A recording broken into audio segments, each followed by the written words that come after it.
And hello, welcome to Solo Playthroughs. We are going to finish off the Return to the Night of the Zealot campaign.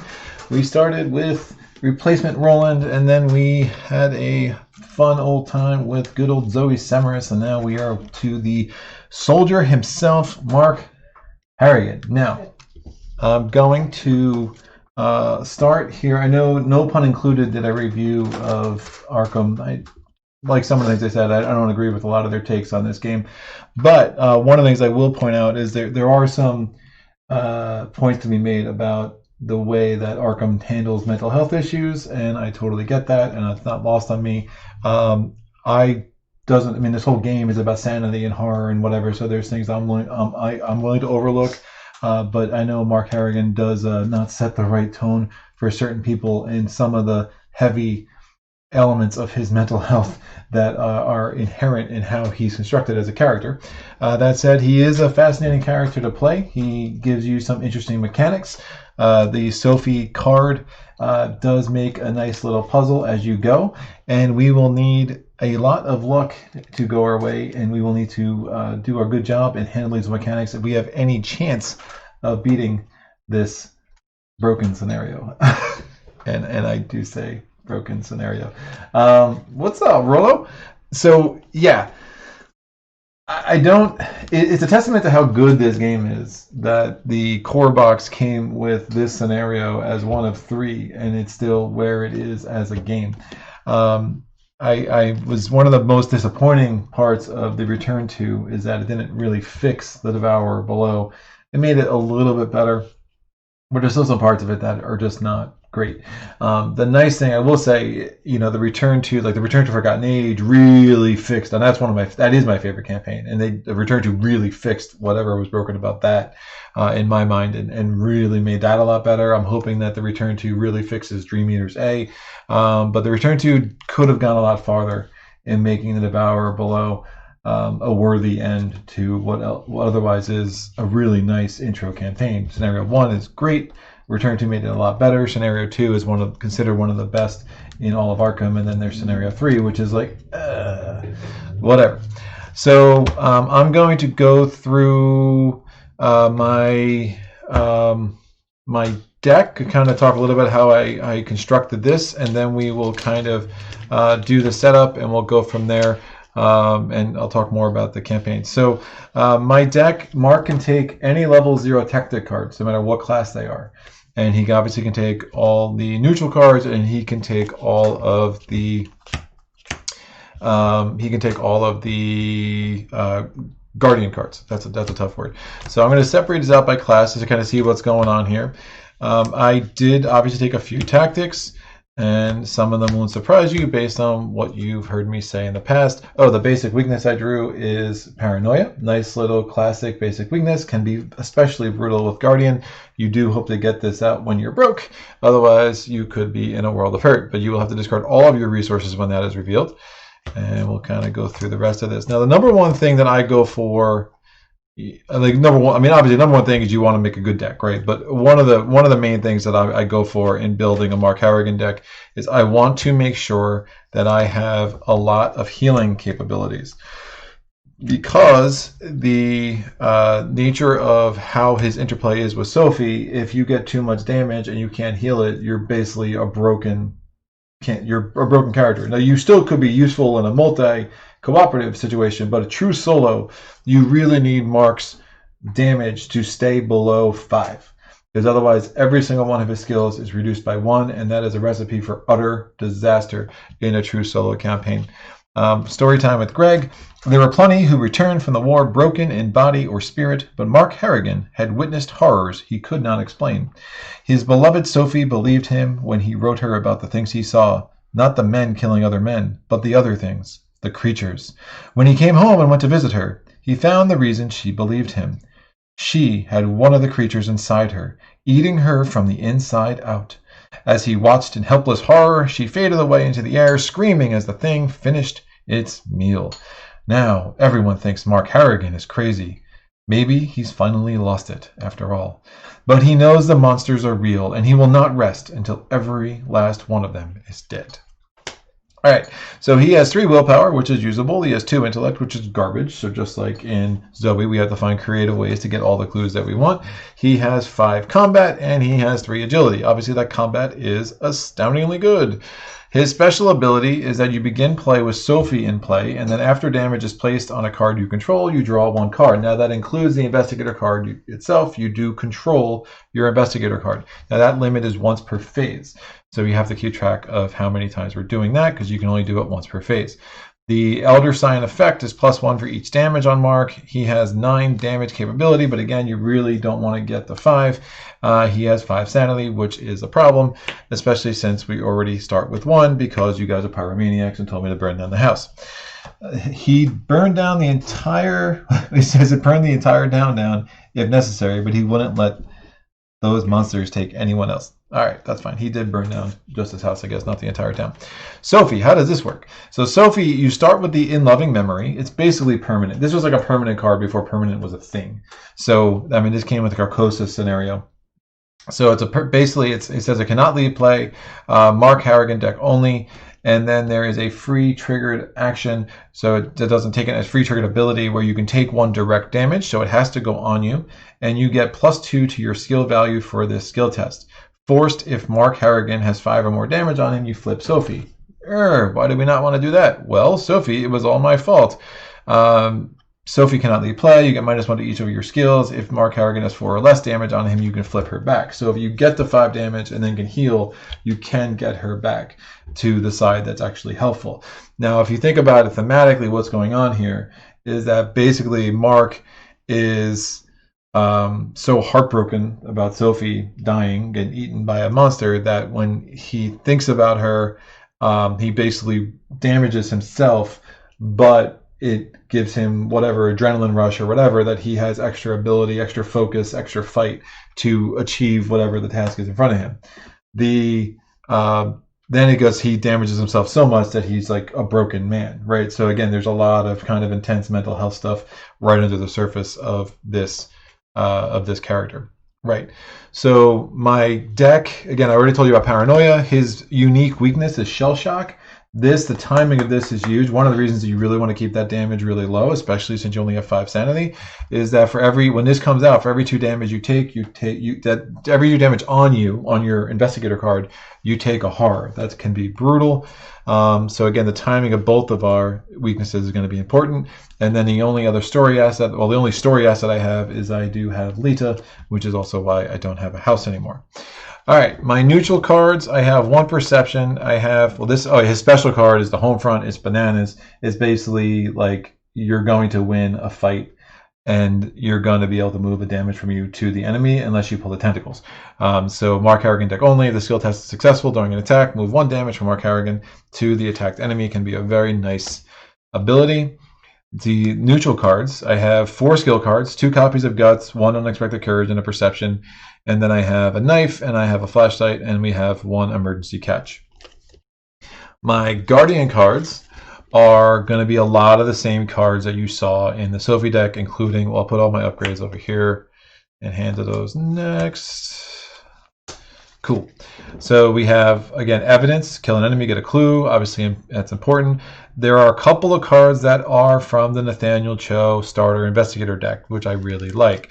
Flesh Ward is great. It takes up an arcane slot. You have no need for those as a guardian normally, so this is not a problem. It costs 3. When you are dealt damage or horror from an enemy attack, exhaust Flesh Ward and spend 1 charge. Cancel 1 damage or horror from this attack. That could be really important, especially as the math with Sophie gets interesting. So Flesh Ward's a really nice card to have if we can get it out at the right time. I took the 32 Colt. Mark Harrigan is one of the few investigators I will take the Colt and not the 45 automatic, because he comes in at a 5 already, and it does +1 damage, and it has 6 bullets. So it's a nice little card to have. That is, I have another Nathaniel Cho card I have is Clean Them Out, Fight. So this is a fight action, so it can't be combined with fight actions and other things. But as the basic fight action, you get 2 resources at the beginning of the fight, which is a really nice thing to have. Against Scene of the Crime, Worried About Clues, Hollowed Mirror. So these are all my heal cards, right? Well, Flesh Ward prevents the need to heal. But I have Hallowed Mirror, which again, it has these 3 bonded cards. So when I get Hallowed Mirror into play, I get 3 copies of Soothing Melody, which allow me some healing abilities. I have Emergency Aid, which gives me the ability to heal 2 damage. And then I also have Second Wind, which gives me the ability to heal 1 or 2 damage, depending on if I had drawn a Treachery card that round. So again, really loading up on the healing, because if I can use Sophie's ability 8, 9, 10 times in a round and still not get to 5 damage, it's like having 10 copies of Unexpected Courage in my deck, right? That's a massive advantage in how this goes forward. All right, I'll go through the rest of the cards in a second. Let me do the standard housekeeping speech. We're in a 25-second delay, so anything that you're seeing happened 5 seconds earlier. That's usually not a problem. My wife, Sarah, is monitoring the chat, so that's Mrs. Playthroughs. She's amazing. She's very nice. Be very nice to her. I really appreciate her and the way she monitors the chat for all of these playthroughs. So it's very cool. It just really helps me focus on the game and make sure I'm not missing anything on the chat. And then finally, there are super stickers that are part of the chat. Those are totally, if someone wants to find a way wants to support the channel in any way, that option is there for you. That's great. Otherwise, you can check out my Patreon page and other ways you can kind of help out if supporting this channel is something that's of interest to you. And if not, I love working on this channel and doing these things. So it's good either way. All right, rest of my deck. I do have Enchanted Blade because I love it.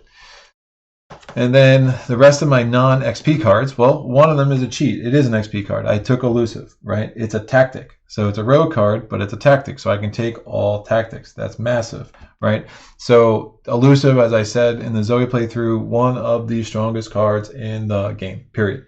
It allows you to disengage. So it's basically like a built-in evade and then move to any revealed location on the that's out. So I mean, if you're moving 3 locations away and you evaded 2 enemies, I mean, that's literally the equivalent of 5 or 6 actions, and it's fast, and it only costs 2. I mean, it's a no-brainer, can totally save a scenario that is otherwise going very badly. So that is it costs 2 XP, but it's still a level 0 tactic card. So even though the taboo rules made it cost 2 XP, and I had to spend 2 XP for it, so I didn't start scenario 1. I did do the first 2 scenarios with Mark, and this deck was like built naturally through that using the results. Like I actually got 1 extra XP in the second scenario, but I'm using all the results. Like the cultists that got away are going to be the same. You know, we burned down the house. Like everything is the same based on what we already did. But I did play through those 2 scenarios with Mark, and I picked up Elusive after the first scenario. So the other tactics, all these I did start with. Again, we have 1 Seeker card, Shortcut. Love this card. Fast, I get to move to another location. This can be really helpful, especially with Umordhoth being a massive enemy. It's one way we can get the heck away from him without getting an attack of opportunity. So really nice to have that. And then I have Act of Desperation, nice little tactic from the Survivor deck, which can be useful, especially since we have a couple of weapons that have supplies on them. If they're used up, we get basically another attack out of them, plus a way to get some resources back. Hiding Spot can be really useful in this scenario.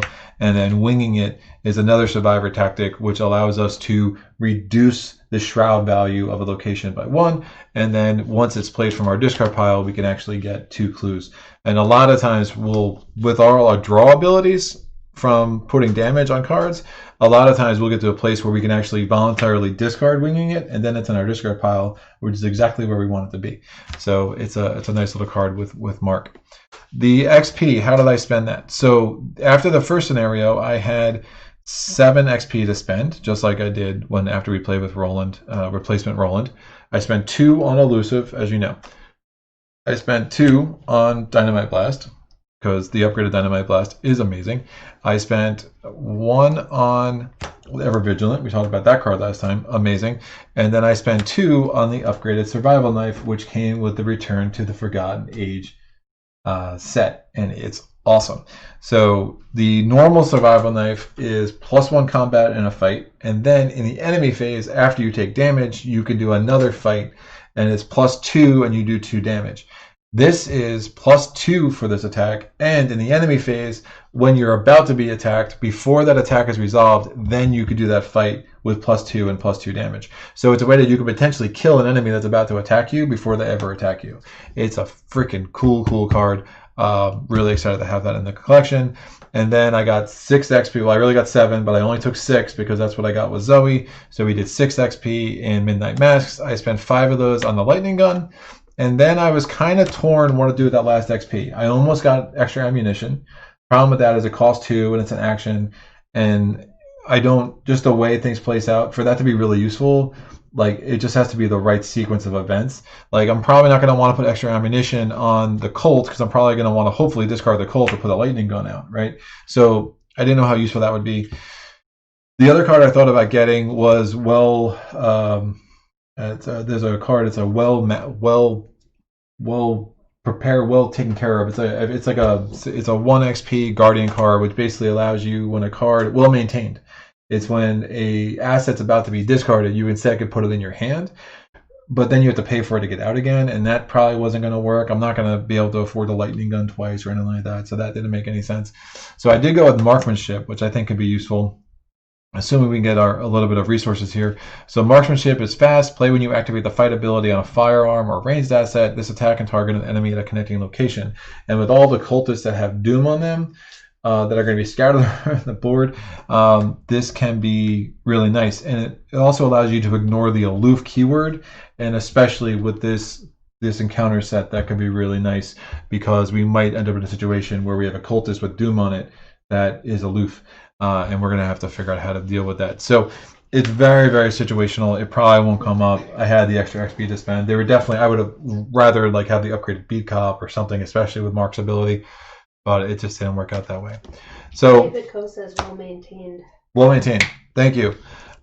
So yeah, we're a little. We only have the 2 assets. I mean, or 2 allies. I mean, I went with Guard Dog, and I went with Lita. I mean, Lita is. If you get Lita out, she's everything. I mean, that +1 combat, and then there are a number of monsters in this scenario. So having that extra damage is really nice from her. You know, hopefully we can get our soothing melodies into the deck pretty quick with whatever that accessory is, which again that name is escaping me because I'm clearly going to see now. Hollowed Mirror, so that would be really helpful, and we could just kind of heal up things as we need. So let's get into the rest of setup. All right, I probably should shuffle the weaknesses into my deck. You know, I mean, I don't even know what variant where I can just leave those up. Cool, I'll put Sophie in the sleeve the right way. I like putting it in a sleeve because it encourages me to not flip her ever.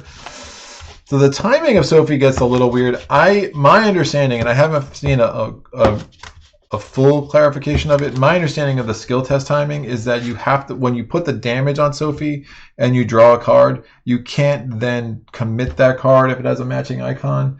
But someone can correct me if I'm wrong about that. But if I look at the skill test timing in the back of the rules, there are 2 windows where you can take the 1 damage, and I'm assuming the second window is the one that really applies to Sophie. All right, so this is shuffled. We have 16 tokens in the chaos bag. So we have the normal. 17. We had the normal 16 that was in there the first 2 scenarios, and then we had to add a beautiful elder thing. So this is gonna go here. We have the 3 cultists who got away. Remember, the cultists that got away were Victoria Devereaux, Peter Warren, and Billy Cooper. Billy Cooper does come with the Return to the Night of the Zealot expansion. Victoria and Peter are from the original. The fact that Victoria and Peter both have only 3 health is nice because, again, Dynamite Blast, to blow them up and just take care of them. Billy's going to be a little bit more involved. However, if there's a monster enemy in the main path and we blow that up at the same time, then Billy would also be defeated because he does have a forced ability. After a monster enemy is defeated at Billy Cooper's location, add him to the victory display as well. Cool. What is our encounter deck? The encounter deck has a lot of the originals. We got all the Ancient Evils in there, which can really wreck your scenario. We have the Striking Fear encounter set, so Frozen in Fear is in there, which is gross. Rotting Remains can be a big problem for us because we only have 4 sanity left, so we'll hopefully get out a ability to again heal some horror if we're going to need that. The Disciples of the Devourer cult or whatever the Return of the Night of the Zealot. So this basically replaces the dark cult encounter set. These can be especially brutal. We talked about that in the Midnight Mass scenario. The ghouls encounter set has gone, and now we have the ghouls of Umordhoth. They're a little bananas. And we have, I think, the Chilling Cold encounter set is in here as well. No? Is there no Chilling Cold? Maybe there's not Chilling Cold. I could be making that up. I make things up sometimes. No Chilling Cold. Yeah, we're good. All right, the Return to does add, so the unique Devourer Below encounter cards are brutal. I mean, Umordhoth's Wrath is brutal. It's test 5 willpower. You must choose and discard cards for each one you fail by. If you don't have any more cards in your hand, you take a damage and a horror. And then the other two that were added with the Return to are you have to discard one card at random from your hand, and if you don't have any more cards in your hand to discard, then you're just killed. Well, that's fun. There will be 4 more encounter cards added. So these are all like I placed those out like a couple hours ago. I literally have no idea which is which anymore. One of them is the Agents of Cthulhu. One of them is the Agents of Yog-Sothoth. One of them is the Agents of Shub-Nigroth. Yes, I do not say that name correctly. I don't think we need more reminders of how racist Lovecraft was. And then one is the Agents of, I don't know, there's a 4th one in there. So they're just totally random. I'm going to roll a die, and one of those will be added to the encounter set. And we will find out what goodies we have in store for us there. What is the 4th agent? Agents of Hastur? Probably Hastur. I think it's Hastur. Yeah, I'm pretty sure it's Hastur. How could I forget that symbol? Alright, so this is our encounter deck. We are going to shuffle this up. You do see I have the Devourer Below scenario card, picture of it up in the corner. It's a little darker than it was the last couple of times, so sorry about that, but at least it's there just as a reference point for those who can see it. And we will put this here. Alright, you guys can see that. And now we have to set up our, well, another thing, one of the gross things about not killing 4 of the cultists in the last scenario is that instead of only having 1 doom on the agenda to start, we will have 2, and that's gross. We are going to have to pull 4 of these at random. So the original Night of the Zealot campaign only had 6 Arkham Woods. The Return to added 4, and the Return to normally has like a darker circle, but on the back sides, on the unrevealed sides, they all look the same. So I have no idea which is which. We're going to just roll this die. I rolled a 1. It's a 12-sided die. I rolled a 9. There were 9 left, so that's going to go there. I rolled a 2, and then I rolled a 10, which is not useful with only 7 left, and there's a 1. Cool. So the main pass is going to go in the middle of that mess. And this scenario can be radically different depending on what 4 of those you randomly pull. I will say, so look, there's 3 ways you can beat this scenario. One is saying goodbye to our new friend. One is actually finding enough clues and doing a couple of tests before Umordhoth even comes out, and one is just killing Umordhoth. Killing Umordhoth is harder in the Return to than it ever was in the original, because again, one of the problems with the original is that you were just totally encouraged just to hold on to your best cards, don't do anything, never try to find clues. Umordhoth came out and you just try to ambush him with your strongest cards. The Return to said, well, that's probably a little broken, so they did try to make it better. I think they could have done a lot more. So what happens now is after setup, you attach this card, the Vault of Earthly Demise, and you add it to Umordhoth. And each act card remaining, when we get to Agenda 3, for each act card remaining, when Umordhoth enters the board, which is Agenda 3, we're going to have to put a resource on the Vault of Earthly Demise, and that adds not only 1 fight to Umordhoth, but also 1 health. So if you don't do anything, well, all of a sudden Umordhoth, if you'll have 3 cards left in there, and he'll be an 8 fight with 13 health in a solo game, which is bananas. So you really do need to go through the act deck somewhat. You really want to get to at least Act 3. The funny thing is I have never, I promise you, I had never, ever, ever, ever beaten this scenario before Umordhoth entered the world. Until after the last live playthrough, I went through with Zoey just to kind of do it and expected it was going to be a disaster, and it was the most insane run of luck I've ever had in this game because I got the exact card I needed at the exact time for the entire scenario, and I got it with my last action. I was able to prevent the ritual from happening, and Umordhoth never came out, and it was insane. One of those reminders of why I love this game so much, for sure. But I don't think lightning is going to strike twice on that one. So don't hold your breath on that. We're going to have to probably do this the hard way, is my guess. So I think everything's set. It's starting to rain here, so if you start hearing some background, it's just going to be the rain. That is right outside my window. All right, I'm going to pick up my opening hand because I think I've actually done everything else. Doom, horror, 5 resources, golden. Let's read the agenda and we'll get this thing going. Agenda 1, the Arkham Woods. From interrogating members of the conspiracy within Arkham, you have learned that they are performing a rite of vengeance in response to the destruction of one of their master's lairs, which was destroyed by Lita Chantler. You have entered the woods outside Arkham to try to stop them. The woods seem unnaturally cold and filled with a deathly silence. And then Act 1A, investigating their trail, or the trail. The evidence you've gathered has led you to the woods south of Arkham, where you believe a ritual to summon a being called Umordhoth is about to take place. Stealing your resolve, you set forth deeper into the woods, hoping to find the site of this ritual. We need 3 clues per investigator to advance, otherwise known as 3 clues. Cool, let's pull some cards. All right, emergency catch, flashlight, unexpected courage, scene of the crime, survival knife. Well, I like one of those. I don't know about taking the flashlight. Survival knife's fine. It's a nice little cheap asset here. There's an argument to take unexpected courage, but I still have, I basically have 4 built-in ones before it's a problem with Sophie. Scene of the crime is obviously nice. I can just buy myself a clue if I need it. But again, some of these locations, a lot of these locations don't use the normal intellect skill. So, I should be okay in getting the clues from the locations, just knowing what I know about this scenario, right? I am going to keep scene of the crime. I think it makes sense just to buy a clue quick.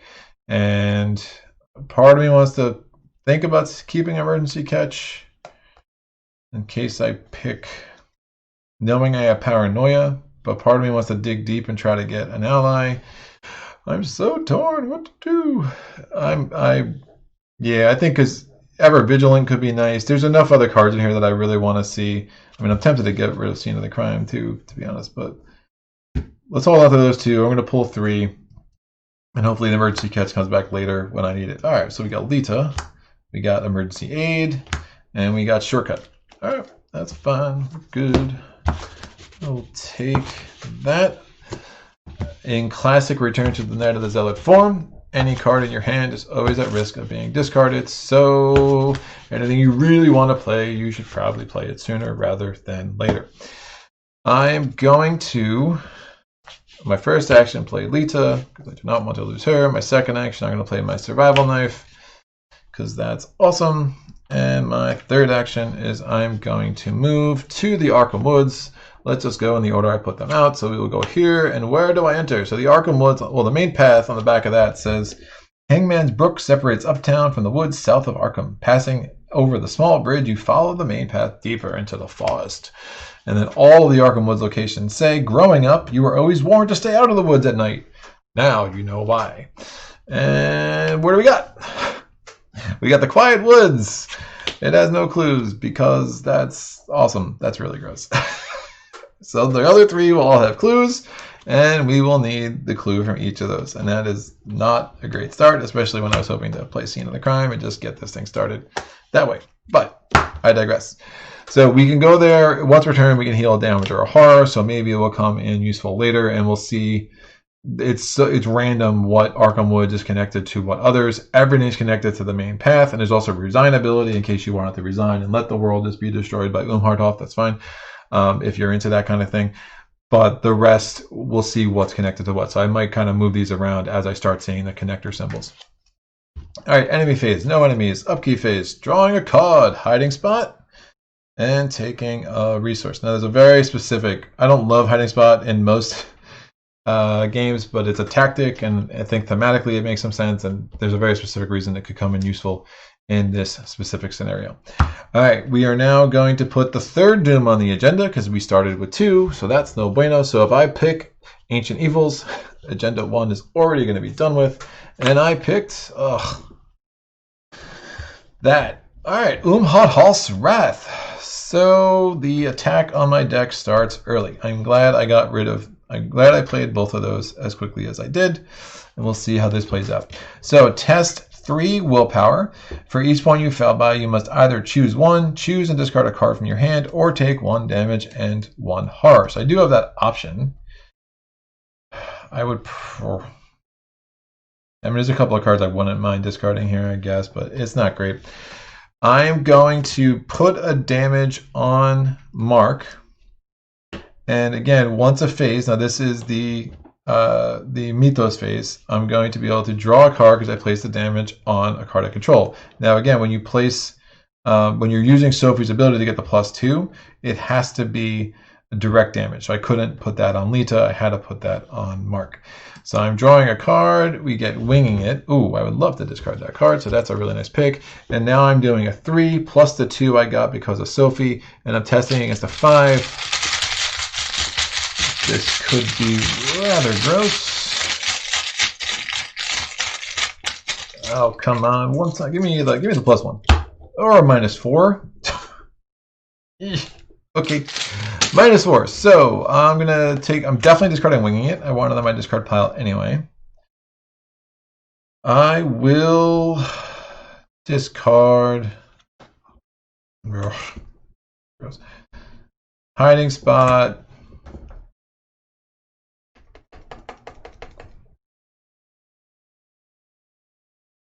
Emergency aid, and I'm going to put a damage and a horror on Lita. Now I can because this isn't direct. So I failed by 4. I discarded 3 cards. One of them I want in my discard pile anyway, in case there's any shenanigans with clues being placed in different places. And then I discarded 2 other cards, and then for the 4th to make up the gap, I put a damage and a horror on Lita. So not the greatest of starts, but you see that I pull a -4 a lot. It's what happens. So that is the Mythos phase. We now go to the investigation phase. I have my 3 actions. I'm going to move Mark to the main path. Then we're going to move Mark north. It is Arkham Woods, Tangled Thicket. This location is investigated using combat instead of the skill indicated by the investigation attempt. It says, an old horse trail in colonial days, this overgrown path hasn't been used in over a decade. Meanwhile, the Clyde Glade said this would be a nice picnic spot if it weren't for all the monsters. Well said. So we're going to put the flavor text. I don't think I've ever read the flavor text as closely as I do on these playthroughs, and it cracks me up. All right, so I have 1 more action. I'm going to test using combat. Each investigator at your location gets +1, so I have that static bump, and I'm going to be doing a 6 to a 2. So I will succeed 15 out of 17 times. And I pulled the -3. So that worked. I got a clue. Look at us. We're good. Now, again, I did have scene of the crime, but obviously I'm going to take advantage of the fact that that was being investigated by combat and hold on to scene of the crime for another day. All right. Enemy phase. There are no enemies. Upkeep phase. I'm drawing a card. We get Hollowed Mirror. That's what I like to see. And we'll take a resource. Hopefully I can get that out before something else devours it from my hand. Mythos phase. We're putting the 4th Doom on the agenda. Oh, we advance. Look at that. That didn't take long. So I'm going to actually move this down. We can kind of keep this on the screen here. And the agenda advances, and it says, throughout the woods a shrieking cry echoes. From somewhere deeper in the forest, a score of hideous voices. Answer the call. Inhuman as the baying of hounds, and yet articulate, repeating a singular name. Umordhoth, Umordhoth, Umordhoth. Shuffle the encounter discard pile into the encounter deck. Discard cards from the top until a monster enemy is discarded. Spawn that enemy at the main path. Then place 1 doom on that enemy. Now, Agenda 2 says, Umordhoth, Umordhoth, Umordhoth. The chanting builds in intensity, echoing into the cold air of the night. The sparse clouds in the sky coalesce above the Arkham woods, blotting out the faint light of the stars. Each enemy gets +1 fight and +1 evade. And that was the first thing I would always forget when playing this game. And that's when I started using reminder tokens everywhere in all of my games. So we had to shuffle the encounter discard pile into the encounter deck. We're discarding cards from the top until we get a monster. That is a monster. All right, we got the Agents of Yog-Sothoth. It is a Yithian Observer. So he is he's gonna have 5 fight because of that +1, which is gross. He has 4 evade, and he's gonna have a doom on him.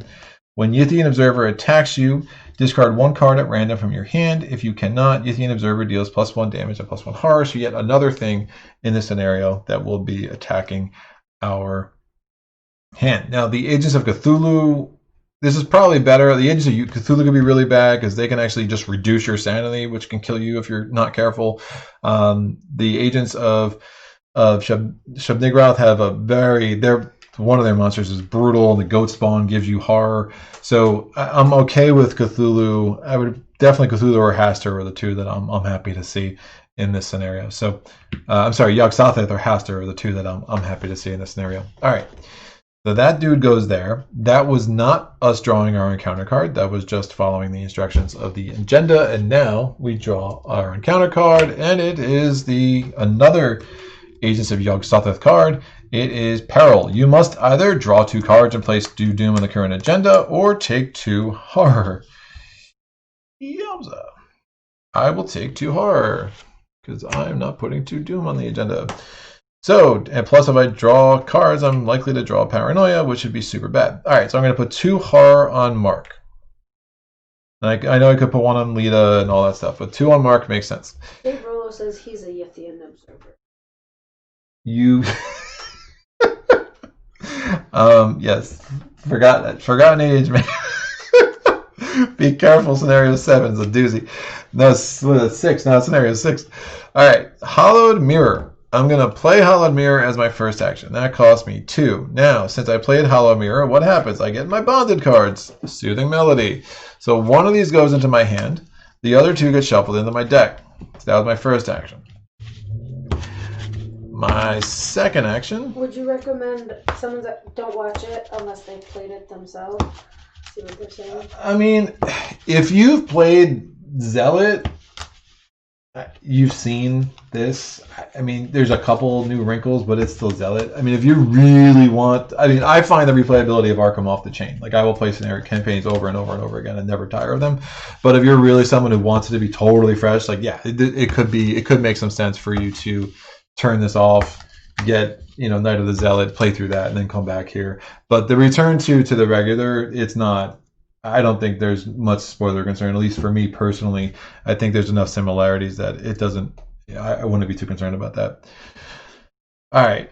So my first action was to play the Hollowed Mirror. My second action is I'm going to play Soothing Melody. All right. So again, it's a bonded card. So again, those cards are off to the side until I put in the card that triggered them being added into the game state.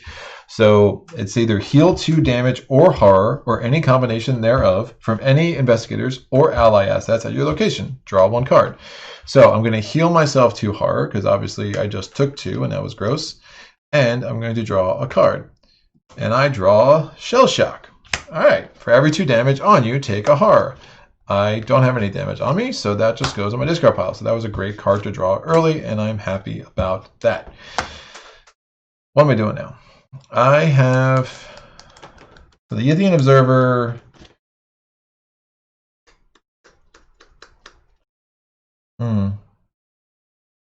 He's a monster. So my 1, he's got 4 health. So I could use, I have 1 action left, right? I obviously wanted to heal that horror.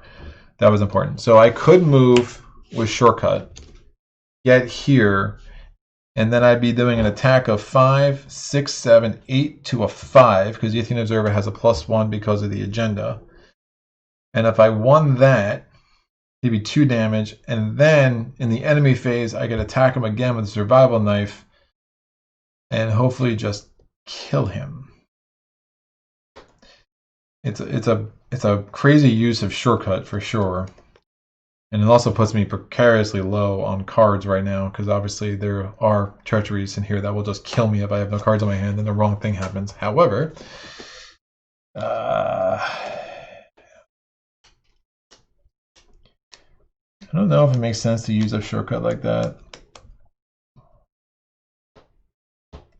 I also want to keep the pace that is moving forward.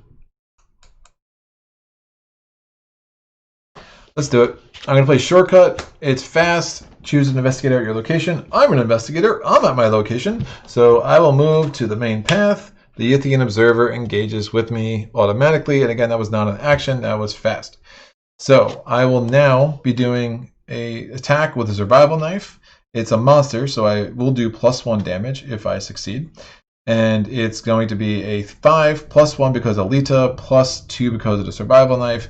So that is 8 to a 5.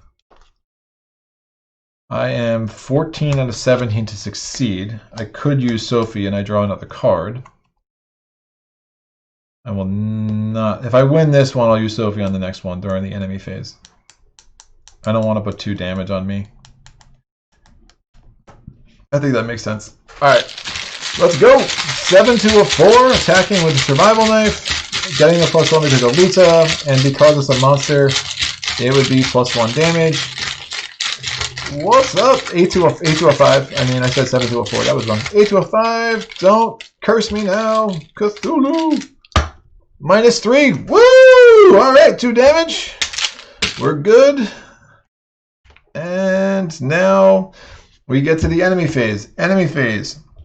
When an enemy attacks you during the enemy phase, before resolving that attack, exhaust survival knife, and then do fight. This attack targets the attacking enemy. You get +2 fight, and you deal +1 damage to this attack. So I'd actually be doing 3 damage. Obviously, I only need 2. I will add a damage to Mark because of Sophie's ability. Since I added the damage onto a card I control, I will draw a card, take the initiative, and now I'm doing an attack of 8, 9, 10, because I use Sophie's ability, 2 of 5 to try to kill this dude. So I am 16 out of 17, which is never a good sign. That's well over by that. I mean, you can. Yeah. No, I get that. Thanks, Dave. Alright. 10 to a 5. Going once. Get away from me, tentacles. Yos. Skull is -X. X is the number of monster enemies in play. That is 1. That's good for 3 damage. Overkill, just needed 2. Yithian Observer is dead. The Doom leaves, and this is a victory point. So out of the discard, out of the invader deck or encounter deck, that goes. One of the reasons I do like that encounter set, because the victory points mean that you're not facing the same enemies over and over and over again as you can with some encounter sets. All right, so enemy phase is over. So again, I did that during the enemy phase, resolved it before he attacked me, which is this upgraded survival knife is bananas. Upkeep phase, I'm going to ready all exhausted cards. I'm going to draw a card. I get Guts, and we take a resource. Now, I have burned a lot of strong cards to get to this point. That definitely could come back to haunt us. I mean, shortcut is great. I've already used one of my soothing melodies. I had a discard on emergency aid. So, you know, it is what it is. But we have 1 clue. We need 2 more. Let's see what we can do. We are going to put 1 Doom on agenda 2. And then we're drawing our encounter card. Dissonant Voices. You cannot play assets or events this turn. At the end of the round, we will discard it. Fine. Be that way. All right. I'm going to move to the east. We get to Arkham Woods. Old House. This location is investigated using willpower instead of the skill indicated by the investigation attempt. A house waits at the edge of the trail covered in vines. Inside, the walls and floors are blood-stained and littered with dirt, mud, and discarded bones. Sounds like a beautiful retreat in the woods. I'm going to try to get Sarah to go with me there for our next summer vacation. Let's do it. whatever. I mean, I could commit guts. I probably do. I mean, it's a 3 to a 2. There's one clue there, so wing it. Could make it a 3 to a 1, but I probably want to say wing it just in case. I mean, there is one location with multiple clues later. Let's do guts. Why not? We're going to commit it. So it's a 5 to a 2. I don't want to take more damage, even though I could do that with Sophie. This is a skill card, so Dissonant Voices doesn't prevent me from playing it. And what do we get? 5 to a 2. Tentacles! Awesome! Okay, I have one more action.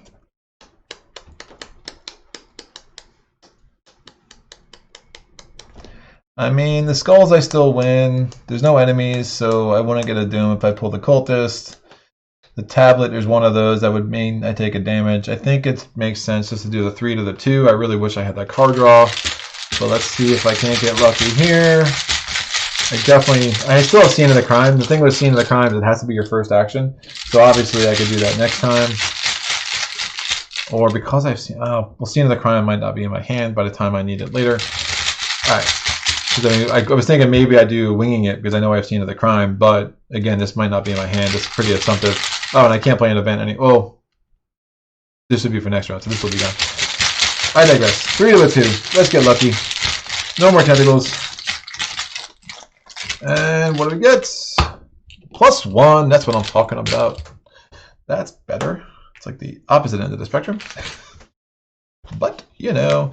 Alright, enemy phase. No enemies. Upkeep phase. We draw a card. We get another one of the Soothing Melodies. Happy to see that. I can heal myself back to full, which would be amazing.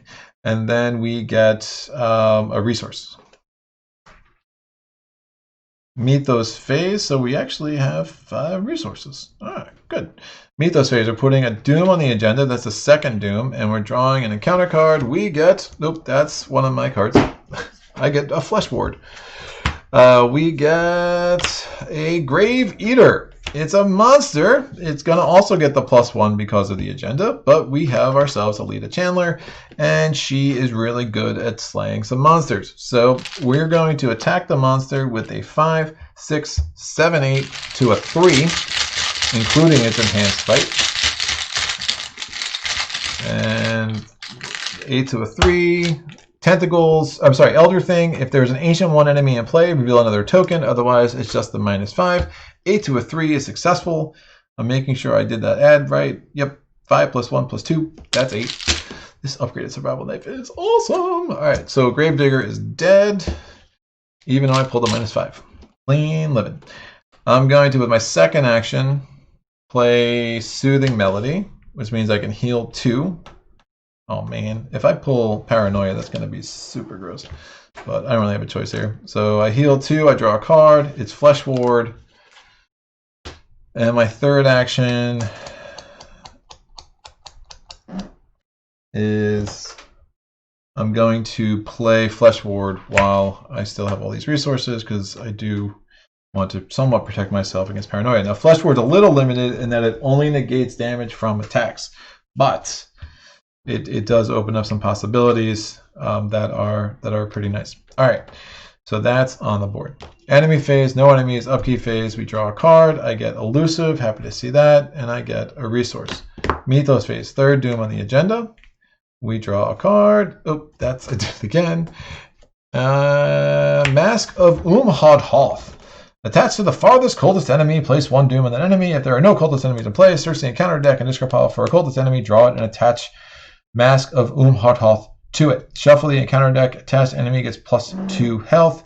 If attached enemy is not unique, it gains Aloof. If attached enemy is unique, it gains Retaliate. So there are 2 kinds of cultist enemies in this deck, right? So when you're searching a deck, you can choose whatever the heck you want. So you have the Disciple of the Devourer.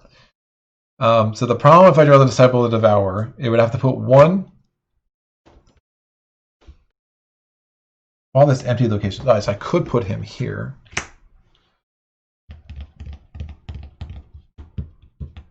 That's probably the smartest. Because I Disciple Devour, or I have this big jerk. What the heck's his name? Nope. Because they have to be cultist. The acolytes and the ghouls aren't cultists. The corpse taker, he's a monster. He's also a cultist. The problem is it gets +2 health, so this dude would have 5 health. It's a fight of 4 plus the 1 because the agenda, so it'd be a fight of 5. You have to put a doom on him every agenda, and that 5 health. Now he is a monster, so I could, in theory, kill him in 2 attacks, but they both go on the furthest empty location. If this guy comes out later, it's really bad, but there's only 1 of him in the entire deck. I think I risk it. I think I do the Disciple of Devourer. The problem is if I put the Disciple of either way, I'm putting a Doom in play, and I don't see any world. And he's gonna have 3 health. Oh, it's so gross. They're gonna be aloof, which is also a problem. So, since neither one of them are unique, even though there's only 1 of this guy, there's neither one are unique. The Corpse Taker is not unique. You have the asterisk. So, which means that we're gonna have to advance the agenda next turn for sure. Which means that his Doom would just go away. So that's not terrible. All right, that's fine. I'm putting the Disciple of Devourer in play, or 1 of them. I think there are 3. They're super annoying. So it goes in the farthest empty location. I'm going to put it in the Arkham Woods that I haven't been to yet. And then we attach the Mask of Umordhoth. So now this guy, not only are his health goes from 1 to 3, but his fight goes from 3 to 4. And his evade goes from 1 to 2. All right, that's fine. But he constitutes an enemy. Now, after you spawn Disciple of the Devourer, you must either place 1 Doom on it or place 1 of your clues on its location. If the current agenda is not Agenda 1, do both instead. So I'm placing 1 of my clues on that Arkham Woods. He is an enemy. He is there. So scene of the crime, assuming it's still in my hand, I'll be able to get those clues back really easy. And then I also have to place a Doom on top of him. So gross. So I'm going to move. This flips Arkham Woods, Cliffside, Shroud value 2, Clue value 1. This location is investigated using agility instead of the skill indicated by the investigation attempt atop a nearby plateau. All of these are actually from the original 6, which is interesting. The 4 new ones, they're very varied, but they're not like total game changers. But so anyway, the clue value still gets met. So since this is 1 clue per investigator, this goes on there. And the other clue that was there is because of the Disciple of the Devourer's instruction. So now I have 2 clues in the same spot, which is exactly what I want. So that's going to be investigated by agility. But again, I'm just going to play Scene of the Crime and get those 2 clues on the next turn. At least that's my plan. The flavor text here is atop a nearby plateau. You can see no signs, although you can see signs of cultist activity. You'll have to climb the cliff in order to reach the top. Let's go cliff climbing, kids. Why not?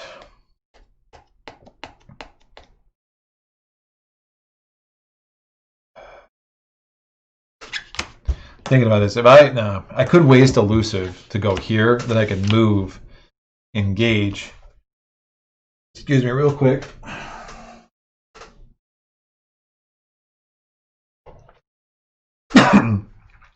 Sorry about that. I could move, engage. Nah, it's not worth it. I'm gonna lose a round, but it is what it is. Thanks. The only thing that's really bad is if I lose a round and then pull Ancient Evils, is then I'm losing like tons of rounds.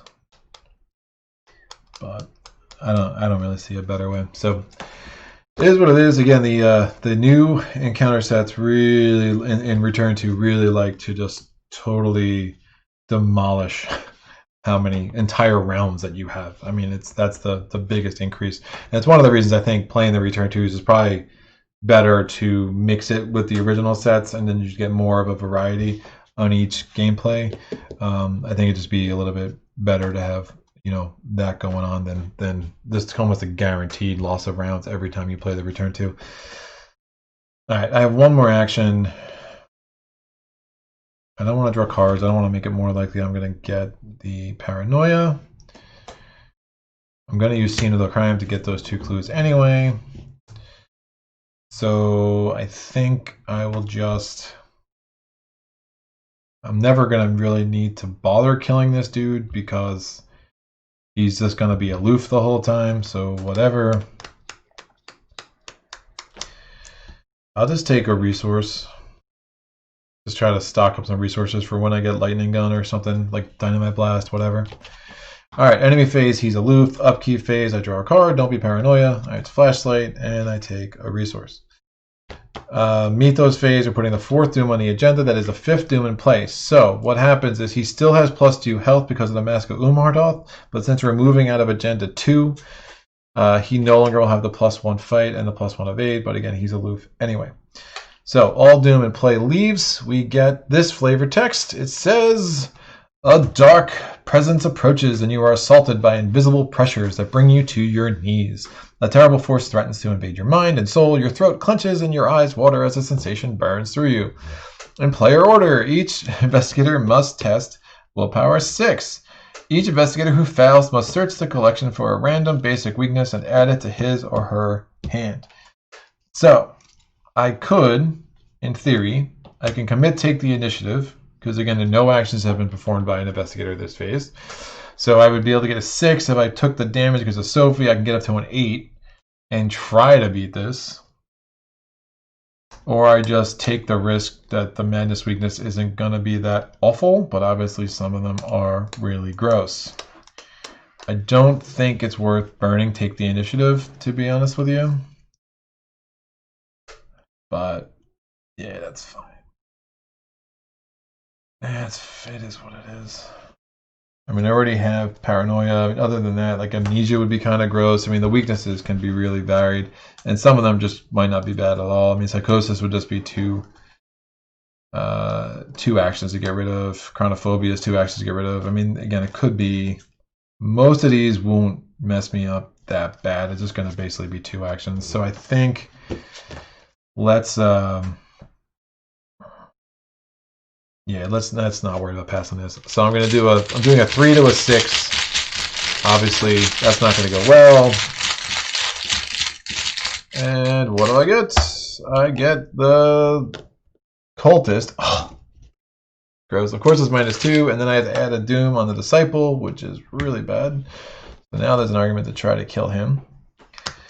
And now I have to search my collection for a basic madness weakness. So I'm going to go to my Arkham DB app, Arkham cards, and we're going to go to this scenario, and I will let them randomize for me because it's just easier than digging through and pulling out the madness weaknesses and blah, blah, blah. So my return to the land of the Zealot campaign. Come on. And we're going to go to scenarios. We're going to return to the Devourer Below. We're going down to the bottom. Traits. Now this app is free, by the way, and if you're an Arkham player, I highly recommend it. You probably already have it if you play this game. So I'm going to use the app to randomize weaknesses, and I'm going to only pick the trait of madness, and I'm going to proceed. I'm going to draw a random weakness for Harrigan, and I get amnesia, which is super gross because that means I have to discard all the cards in my hand except for 1, and I'm going to hold on to scene of the crime. So I do have to put this in a sleeve in case it gets shuffled back in, but for now, scene of the crime it is, and I have no other cards. Awesome. All right, that was the agenda advancing. Now we'll read agenda 3. Vengeance awaits. The world begins to shift and change as the ritual nears its conclusion. The air grows chilly, and the entire forest is covered in a layer of rime. The trees bend unnaturally, and their shadows lengthen into weird shapes. When this agenda advances, the investigators are in Act 1, put the set-aside ritual site into play, and spawn the set-aside Umordhoth there. If we're in Act 2 or 3, discard all enemies at the ritual site and spawn the set-aside Umordhoth there. And there's only 5 rounds, 4 if I don't kill this disciple, which again is super gross. So encounter card, because we still have to draw one of those.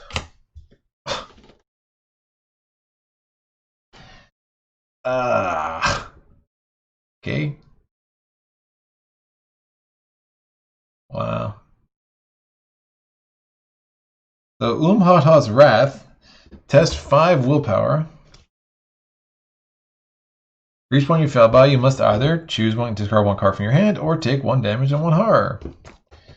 This is a gross turn of events. And again, Flesh Ward isn't going to help me with this. So I'm kind of forced into doing this now. So I take a damage on Mark, which means I draw a card because of his ability. I get Soothing Melody. Not a bad card to get, assuming it's still in my hand, because it probably won't be.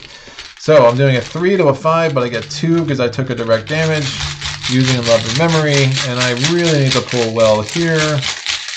So the 5 to a 5, what do I get? -2. I will discard Soothing Melody, and I will take a damage and a harm. Now I already did that ability in the Mythos phase, so I don't get the draw into the card, even though I'm putting more damage on me. But other than that, that's fine. I might as well just put him on Lita. So Lita's at 2 and 2, so she's 1 away from death on both stats. So that's done. I'm going to then, with my first action, I'm going to spend 2 to scene of the crime, play only as your first action. Discover 1 clue at your location, 2 clues instead. If there is an enemy at their location, there is an enemy. It's a disciple of the Devourer. He's awesome. And this action does not provoke attacks of opportunity. He's aloof anyway, so we're fine. I'm going to spend these 3 clues I have finally, and we're going to advance the act. Scattered throughout the forest, you've seen glyphs and arcane sigils in various places, etched into the bark of trees, carved upon the faces of stones, and dripped in blood upon the ground. Though you cannot decipher these glyphs, you notice that most of them tend to face south. Following these signs leads you by twists and turns to a cave in the darkest and coldest part of the forest. As you advance, shadowy figures emerge from the trees, blocking the only path to the cave. Put the set-aside ritual site into play if it is not already in play. It is not. The ritual site comes into play unrevealed. It says cave, the large central chamber of a cold, dark cavern adorned with arcane markings and dimly lit by candlelight. All right. Search your collection for each enemy who recorded in a campaign log under cultists who got away and spawn those enemies at the main path. So we're going to get our friends Billy and Victoria and Peter, and we're going to put them here. That's awesome. We can kind of give ourselves a little bit more space for the main path. Ritual site will be down here. We now go to Act 2. The remaining cultists have followed you into the woods to try to stop you, and now they block the path to your objective. They stand ominously beneath the overhanging trees, silent sentinels in the night. You must defeat them or sneak past if you were to gain access to the site of their ritual. If an investigator enters the ritual site, advance. Now, this is the problem with what makes this scenario broke, right? Because I'm really evaluating the utility of trying to kill these guys and enter here. Because the reality is I already know that I'm not going to, especially with a Doom on here, I'm not going to have the ability to kill these guys, go here, and do what I need to do to resolve Act 3. So it's almost like I'm left in a place where it probably makes more sense for me to just hang out, do what I can, and try to get ready for a big fight with the big bad, which is kind of like not a totally satisfying way to play. The other option is, again, as we all know, I have a secret weapon at my disposal. She's a little crazy, but we love her, I guess. But we might not love her that much. So it's so much more satisfying when you kill Umordhoth, man. Like honestly, when I play solo, like I generally don't take Lita because it's just like, what's the point? But honestly, I'm not playing this campaign solo all that much anymore, except when I'm introducing the game to somebody. All right, and then I'm not playing solo. So think about that. I have no cards in my hand, which is a problem. I definitely need cards in my hand because, again, treacheries that can kill me if I don't have any cards in my hand. I still have 2 more actions. We have a whole mess of people in our way. We still have Paranoia in my deck, which is gross. Yep. And that is that. Yeah, I don't see how I try to even go to the ritual site. I just don't even think it makes sense. But I need Dynamite Blast if I'm realistically going to get through that main path. So pulling cards it is, kids. So I'm going to pull with my second action. I'm drawing a card. Dodge.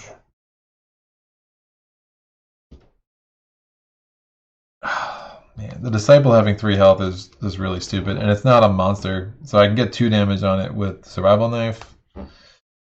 I can actually...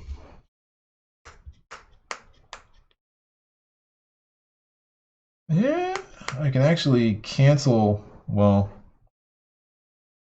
Oh, that's nice. I was just trying to think. So Survival Knife, the original Survival Knife didn't work unless you actually took damage. This Survival Knife does. So I can actually attack it with Survival Knife, cancel a damage with Flesh Ward, get 2 damage on it, and then just wipe it out next turn. Alright, let's get rid of this Doom. It makes sense. There's some action efficiency here. So I'm just going to engage this jerk. He no longer has the +1 against we're in Agenda 3. He just has the +2 health. So he is going to attack me in the enemy phase. I'm going to exhaust the Survival Knife. I'm attacking him before he resolves his attack against me.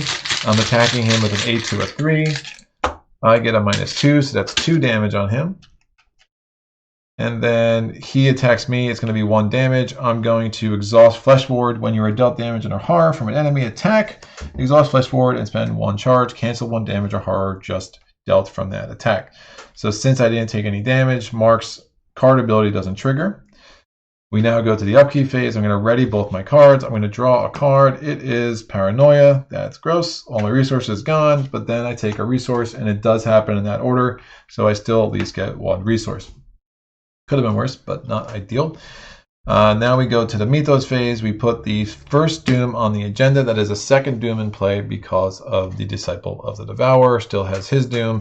And the top encounter card is Frozen in Fear. Ugh. I really hate this card. So much for action efficiency. Man. Alright, well, I'm spending my first 2 actions attacking the Disciple of the Devourer. He only has 1 health left.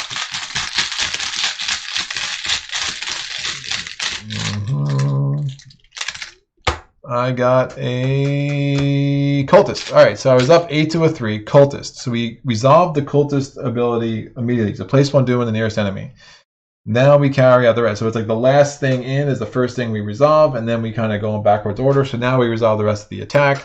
That is enough damage to kill the Devourer, so both of those Doom go away. So he's out, and then the attached card is also discarded. I have 1 more action because of Frozen in Fear, but obviously I'm going to need to rectify that. The nice thing is all my weaknesses are on my discard pile, so I can basically draw cards with impunity. So my last action, my 3rd action, I'm going to draw this. It's Vicious Blow. Now, at the end of my turn, I need to do the test on Frozen in Fear. At the end of your turn, test 3 willpower. If you succeed, discard Frozen in Fear. I'm going to take a damage. Get me up to a 5 to a 3. Since I put a damage on a card during the investigation phase, I will draw a card for that. Act of Desperation. I never got any of my guns out anyway. And now we will test. Again, I bumped it by 2 with Sophie. I've been pulling nothing but -2, so you guarantee this is a -4. 5 to a 3. It's a -1. Oh, look at that. Clean living. All right, Frozen in Fear is gone. Alright, so that was the investigation phase. Enemy phase, none of these guys have Hunter. They just chill there, just blocking me from the ritual site like big jerks. And then upkeep phase, I'm going to draw a card. It is my guard dog, and we're going to take a resource. Mythos phase, we're putting the second Doom on the agenda. It is the second Doom in play still. And we grab the top encounter card. It is the Yithian Observer.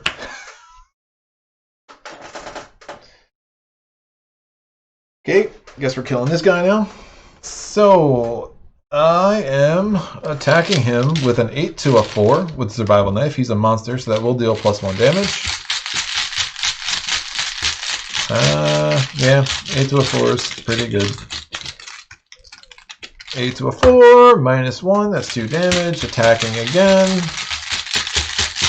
8 to a 4, for 2 damage. What do we get? It is -3, so he's dead. Oh, that should have been in there. It's a -2.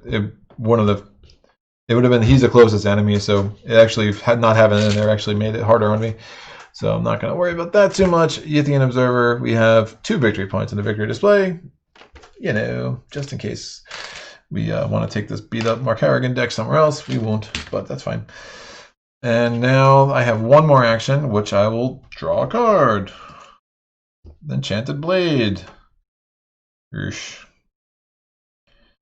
I mean, it's a high. These are high costs. I mean, obviously, I'm looking for my lightning gun, or I'm looking for my dynamite blast. All right. So enemy phase, upkeep phase, we're drawing a card. It's the Cult 32. We're taking a resource. Meet those phase. We're putting a doom on the agenda. That's the third doom. We're drawing an encounter card. And we get Dissonant Voices. Cannot play SS or events. So yeah, as you can tell, I am totally locked into not even trying to get to the ritual site now. We are just trying to prepare for the coming of the one. And then I will decide how I want to deal with him then. Do I even want to try to kill him the hard way, or, you know, just feed him some Zealot? So I can't play asses or events. I need resources anyway. So I'm going to draw a card. My first action is the knife. I'm getting everything else but the lightning gun. I'm going to draw 1, 2, 3, 4, 5, 6, 7. I'm going to draw another 7. All right, I'm going to take 2 resources. My last 2 actions. That way I don't have to discard any cards. Not that it's going to matter anyway. So enemy phase, nothing happening. Upkeep phase, I'm going to draw a card. It's Guts. I take a resource. End of the round. This goes away. Meet those phase. We're putting the 4th doom on the agenda. And we get Umordhoth's Hunger. Each investigator must discard 1 card at random from his or her hand. Each investigator who has no cards in his or her hand is killed. Heal 1 damage from each enemy in play. All right. So I have 8 cards in my hand. I'm going to roll an 8-sided die. I rolled 2, so bye-bye knife. Didn't want you anyway. Then that's fine. So this is my last round to do some setup, and clearly I need my lightning gun or my dynamite blast, preferably both. And again, those guys are just chilling in the main path. So I'm going to draw a card. Ever vigilant. I mean, what is happening? Okay, we're getting there. I'm going to draw another card, the home front, and I guess we're just pot committed at this point. I'm drawing a card, Dynamite Blast, look at you. Enemy phase, upkeep phase, I'm drawing a card. It's the lightning gun. Oh, ask and you shall receive. Of course I didn't get my emergency catch back yet, but that's fine. Or actually, did emergency catch end up in my discard pile? Did I have to throw that out at some point? No. I got it on my opening hand and then I didn't keep it.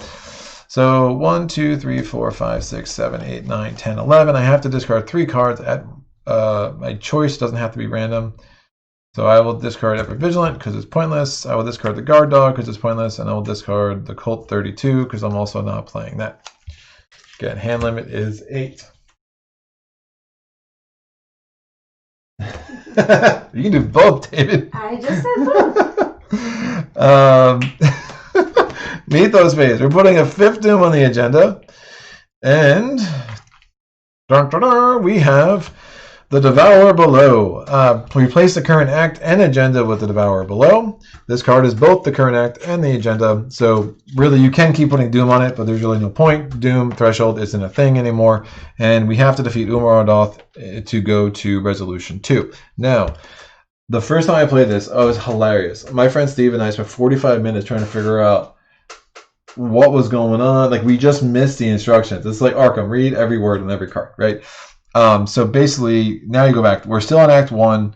So we put the set aside ritual site into play, and we spawn Umordhoth. No, we're in Act 2, I'm sorry. We discard all enemies to the ritual site, there are none, and we spawn the set aside Umordhoth in the ritual site. So now we go to this. Forced, when Umordhoth enters play, place 1 resource on this card for each act remaining in the deck. Each act card remaining in the deck, there's 2. I'm not going to put resources on it. I'm just going to put a 2. And we know that his health is 5 plus 2. I mean, his combat is 5 plus 2. His health is 6 plus 4 plus 2. So his health is 12. His combat is 7. Force, at the end of each investigator's turn, we ready him. And if you control Lita Chantler, you can throw her to him and spare your lives. Now, one of the things to be careful about, if you're thinking about doing that, that does provoke an attack of opportunity. So I've played many a game where it's like, oh, I'll try to beat him, and then, oh, I missed, and then, all right, great, I'll throw Lita at him, and then I'm like, oh, crap, I can't because I didn't leave myself a buffer of 3 and 3. clearly I have the buffer. I can take the attack of opportunity and then carry through. Obviously, I can't assign any more damage to Lita because then she would die. But knowing that that's an attack of opportunity is like an important thing to remember as you think about this game. So we can get a pretty lame win here. I also have a dodge still in my hand, which is helpful. So whatever, it is what it is. It's definitely not the way I want this to go down. But you're not gonna crush his soul. You're gonna win. Well, yeah. So we're gonna go. We need to bring the encounter card, right? So the agenda advanced. We get the encounter card. It is Chill from Below. Test 3 willpower. For each one you fail by, you must discard one card at random. Now, what can I not afford to lose? There's a lot I can't afford to lose. Not worth the risk here. So I'm not gonna play around. I'm gonna play Guts. I'm gonna take a damage using Sophie's ability. So that's gonna get me up to a 6, and I draw a card because of that. So I'm doing a 6. That's gonna get me up to a 7 because it's 3 plus the 2 from Guts plus the 2 from Sophie. So that's a 7 to a 3. The tentacles would be really gross. I pulled the tablet. If there's an ancient one, if there's an ancient enemy in play, reveal another token. Of course, there's an ancient one. It's Umordhoth. No, wait, it's a tablet. I'm sorry. If there's a monster enemy. That's the Elder thing. So it's a -3. If there's a monster enemy at your location, take a damage. There's not. Cool. We're good. So that goes away, and then since I pass with Guts, I draw another card. I mean, Mark's card draw abilities are bananas. And I'm going to have 3 actions. Does that comment have anything to do with play? No. He might, dude. He might. I don't know, man. It's a mess. I'll hold our breath until January before make sure the world doesn't implode. All right, we're going to play emergency catch. We're going to get 3 resources. That's my first action. My second action is I have, I think, what I need for both. I might be able to kill him. It's bananas, but whatever. I'm going to spend 6 to put the lightning gun in play. Now remember, the survival knife has to leave play for this to happen because the lightning gun takes up 2 hand slots. I would need 12 on him. Man, I actually have a shot at this the hard way, which makes me a little bit happy. We'll see.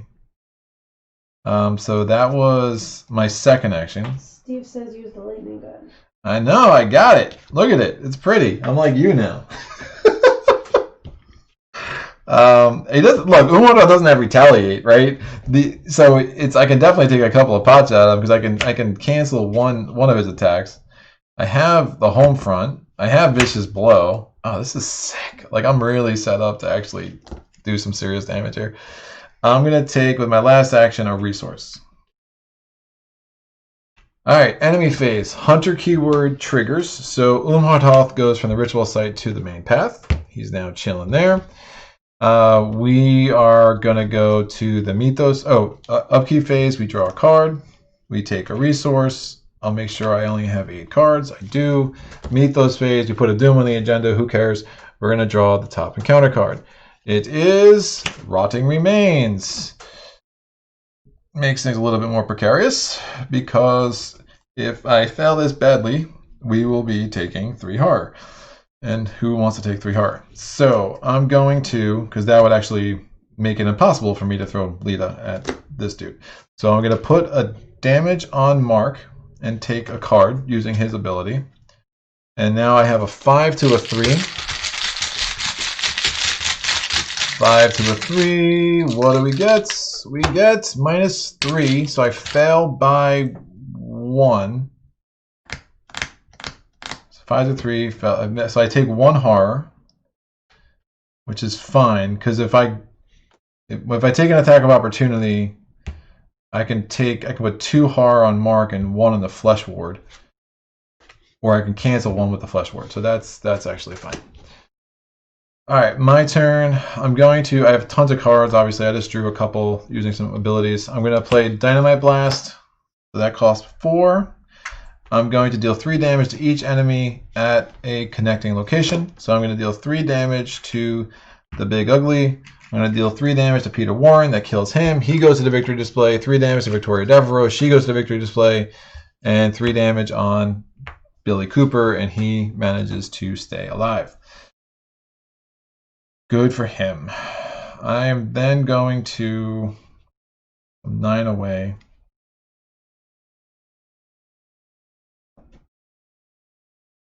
I wish I still had, I think Marksmanship is one of the cards I had to discard early. Is it?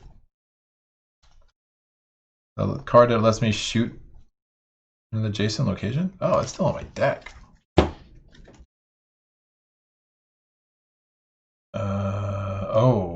Oh yeah, Survival Knife's out. If I had a Bandolier and Survival Knife, that would have been super sick, but I don't.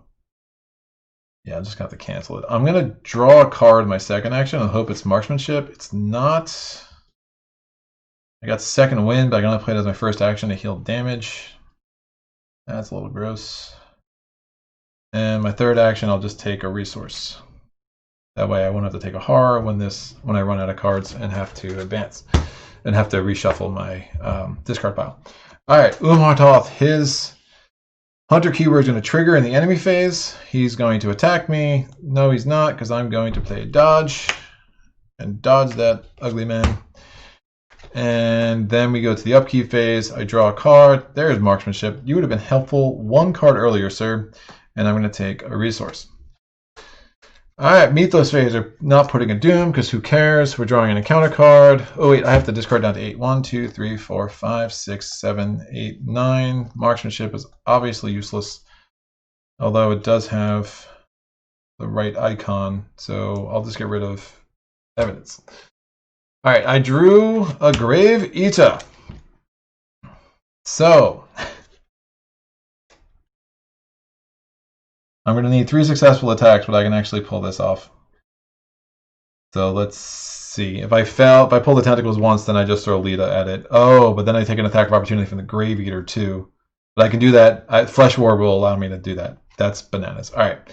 Let me take this one at a time. I'm going to attack with the lightning gun. Right? And that's going to be an attack of 5, 6, plus 5 is 11 to a 7, and then I'm going to play home front just for kicks, and that is a total attack of 1 billion to a 7 for 4 damage. Man, I can't get tokens. -1, total overkill. So the home front was played. I get to move a damage from me to Umordhoth, and I put 3 more damage on top of it. It is not a monster, otherwise it would have been another damage because of Lita. That's fine. My second action, I'm going to attack. It's again the 11 to a 7. I will add Vicious Blow, make it a 12 to a 7. The only thing I need to worry, because the Ancient One thing is a problem. There's also a monster at my location now, so I might be taking more damage. But that's fine. So just in case I pull the Elder thing, let's make it 12, 13, 14 to a 7.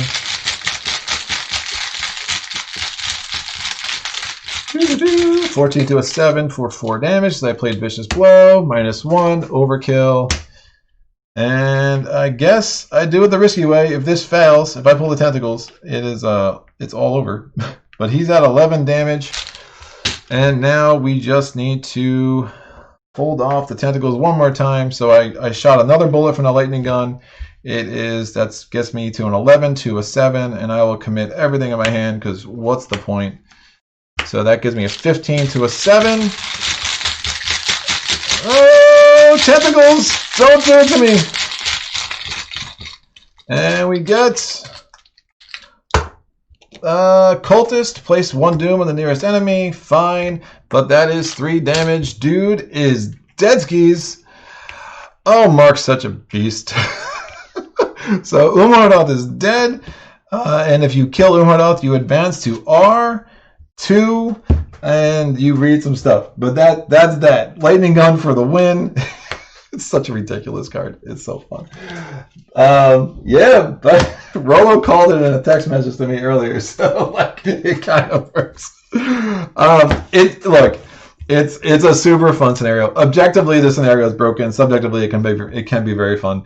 I do wish they fixed it more than they did, but it's still super cool when you do 12 damage to Umordhoth. But you can see, like, I mean, what did I spend 4 rounds where I did nothing but dig through my deck and get the 2 cards that my 2 chunk damage cards, which are buried at the bottom.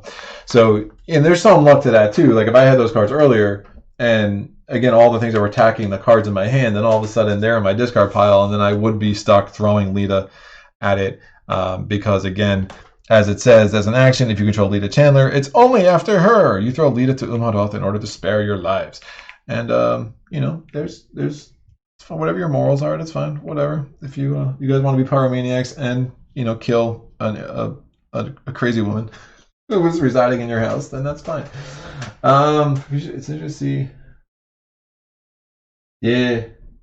Oh, yeah, for sure. David, that's like if you, I haven't played too much Arkham, the board game, but it's the same characters. I played it once at PAX, which is a big convention in Philly, and it was so cool because I played so much the card game, and it was interesting to see the different takes on the different characters. But it is really all the same world. I think the card game is richer and better. I wasn't a huge fan of the board game experience as much, but it could just be, again, it was. You like what you're used to, right? So if I had played it more, maybe that would change. But for me, I just think the card game there's so much more flexibility in the design possibilities, the way that they use the cards and how they kind of develop the different worlds, and also the perspective they can go to, right? If you're playing a board game, I mean, it's pretty much always going to be a town. Whereas the cards, I mean, sometimes you're in a house, sometimes you're in a room in a house, sometimes you're in like a town, sometimes you're in something even bigger than that, and sometimes you're the final battles are usually, this is one that's an exception where you're basically in the Arkham woods, but the final battles in the longer campaigns you're usually in some kind of cosmic, alien, planetary, crazy cosmos thing. So it's definitely different. For the win, what is better than a bear? Okay, yeah. I haven't played any Eldritch, but I've heard some good things. When I first bought this, I was trying to buy this, and I almost bought the board game, and I realized it at the last second. I was like, oh, there's 2 of them. What is this? But even when I bought this, like, I remember Steve and I played it through, and it was like, we're like, is that it? Like, what's going on? And then I realized, oh, this is a money grab. And I was like, I guess they're going to grab my money, because I really like it. And, you know, just kind of went from there. But I say that. I do think I'm calling my collection to quits after Innsmouth. I don't see the point and keep adding. But if they blow me away with Innsmouth, you know, don't be surprised if I go back on that. But Dream Eaters kind of put a bad taste in my mouth to enough of an extent that it made me question my undying loyalty to the brand. But that was super cool. This was a super fun campaign. It was super fun to get all 3 of these scenarios on the board, get 3 wins. Definitely there will be losses in the future. It's just the nature of this game. I think Dunwich with the Survivor class will be a very, very fun challenge, and I'm really excited to get that started. Check out next week on the 11th of October. Oh, interesting. Tons of expansions. Oh my god, I played X-Wing, and like how offensive. The base game of X-Wing, like how offensive is Fantasy Flight. They just give you nothing, and it's like expect you to spend tons. It is what it is. Arkham's no good. That's interesting. I have not played Eldritch. To me, every time I see another game that has a friggin' map of the world on it, I'm just like, I just lose interest immediately, because I'm just like, how many maps of the world? I already have 2. I have Twilight Struggle and Pandemic Season 1 hanging on my wall. I don't know if I need any more maps of the world, but yeah, that's funny. So check out next week. I have a top 10 true solo investigators that I'm really excited about. And I'm sure someone's going to be like, you're totally wrong. And I'm going to be like, whatever, it is what it is. But that's coming out next week, so I'm excited about that. And then a month from now, I'll start that Dunwich campaign, kicking it off with the urchin herself, good old Wendy Adams, who is super, again, Survivor class is super, super fun to play.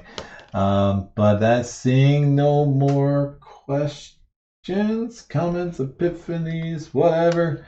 All right, anything comes up, put it in the chat. I will definitely get back. If someone could answer the mystery that I have with Harrigan, is I'm still curious if you can use Sophie's ability to draw a card and then commit it. I would really like to know a straight answer on that, because my Google sleuthing was coming up short, and that's not usual with this game because there's so many threads on so many subreddits about this game, and BGG you usually can find what you need, but not so with that one specific question I had. But either way, whatever it is, glad we no fortune and glory. Oh no, whatever. I can do that off camera. I mean, it's like, I think if you kill him, it's like 10 XP. It's something bananas. But then you end up with like two mental trauma and 2 physical trauma. So like, yeah, Mark's out of commission, and we're gonna call it a day. Yeah, I'll spare people. I do the flavor text mid game, but I'll spare people the rest of it. They can kind of explore that on their own, and there's only so much of my yapping that someone needs to hear in a night. So we'll kind of leave it at that. But yeah, thanks everyone who joined me live. Appreciate all the support this channel gets. It's been really cool, and a lot of cool things coming up. So until next time, thanks again. Happy gaming.